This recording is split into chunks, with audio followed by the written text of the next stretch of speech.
Chers auditeurs, bonjour. Bienvenue dans la saison 1 d'été de Comme d'Archi, le podcast qui vous ouvre les portes du monde fascinant de l'architecture. Pour les nouveaux venus, permettez-moi de me présenter. Je suis Anne-Charlotte Deponte, docteure en histoire de l'architecture, auteure publiée, dirigeante d'une agence de communication et de développement basée à Paris, en France, et dédiée à l'architecture. Retrouvons-nous chaque semaine pour découvrir la culture et l'actualité architecturale.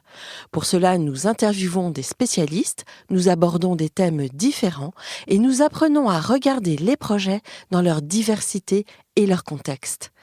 Pour vous offrir le meilleur, Philippe Henry, ingénieur son, est aux commandes techniques du podcast. Merci d'être avec moi aujourd'hui et maintenant, place au talent. Bienvenue dans Comme d'Archi. Aujourd'hui, dans ce Comme d'Archi #23, une fois n'est pas coutume, nous nous envolons chez nos amis anglais, au château de Hatfield.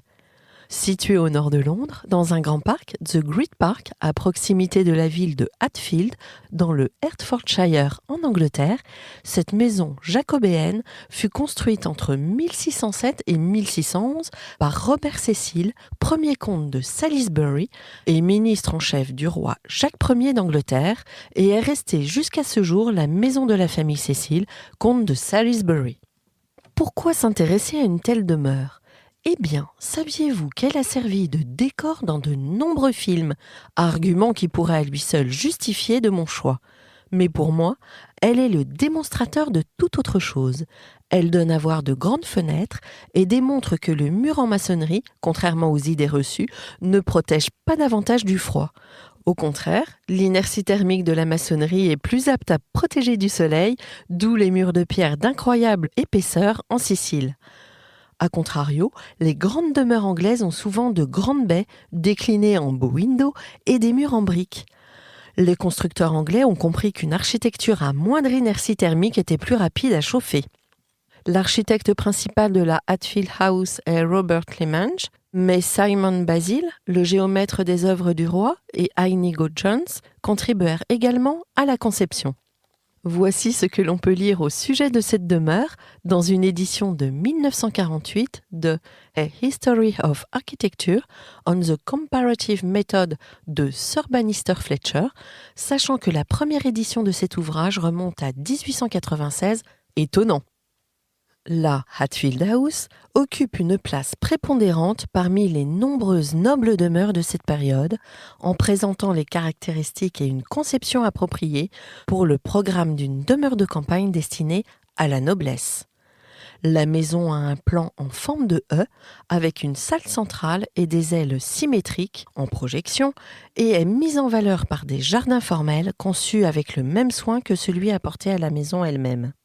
La façade d'entrée, longue, est en maçonnerie audacieusement simple, avec des fenêtres à meneaux en pierre, soulignées par une entrée centrale en saillie, tandis que les baies vitrées des ailes sont reprises comme de petites tours latérales.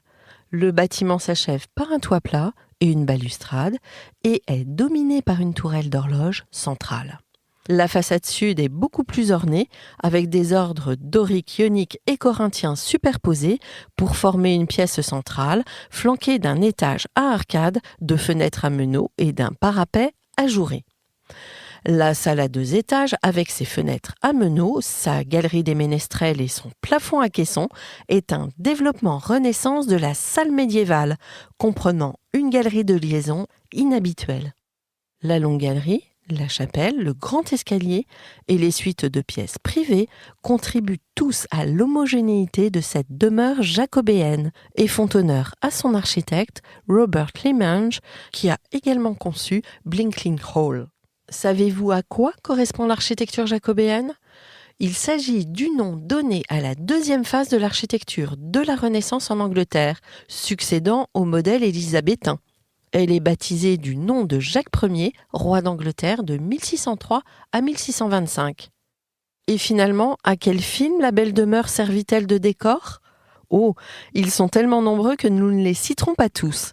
Parmi les plus fameux, Greystock, la légende de Tarzan, Batman le retour, Tomb Raider, Élisabeth l'âge d'or, Orgueil et préjugés, la favorite. Cette architecture du faste à l'anglaise séduit, elle promet encore de nous étonner, et tant mieux. Rendez-vous la semaine prochaine pour le retour de nos formats habituels et le lancement de la saison 2 de Comme d'Archi avec l'interview d'une très belle agence.